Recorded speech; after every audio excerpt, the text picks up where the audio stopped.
On State of Arizona versus Jody Arias. The sentencing retrial started with a motion for a mistrial. Judge Sherry Stevens excused a juror for an ongoing family emergency the very first day, leading Arias' lawyers to move for a whole new trial. That was denied, and a second juror was dismissed on day 2 for talking to reporter Beth Karras outside the courthouse. A third juror got the boot weeks later after she was arrested on charges of check fraud.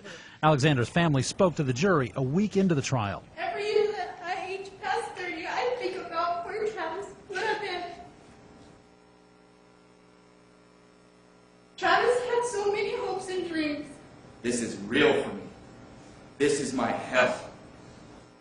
When is it going to end? Then there was a motion for mistrial and sanctions, accusing the prosecution of destroying evidence. It centered around porn allegedly found on Travis Alexander's computer. Defense attorneys claimed it had been destroyed, and the prosecution intentionally misled Arias' lawyers. Judge Stevens denied that motion after weeks of testimony.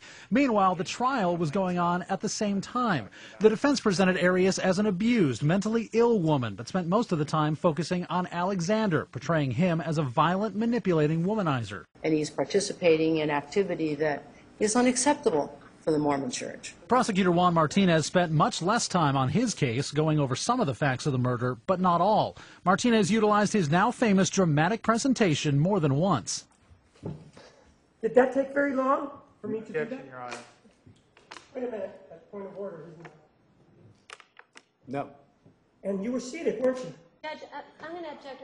An objection? What was your objection? The fact that Mr. Martinez is standing right next to the witness and yelling at him and stabbing him. The rest of the state's time was spent countering the defense's arguments. Arias herself had a chance to address the jury, but she would only do it in secret. Judge Stevens allowed it, and Arias testified for 2 days.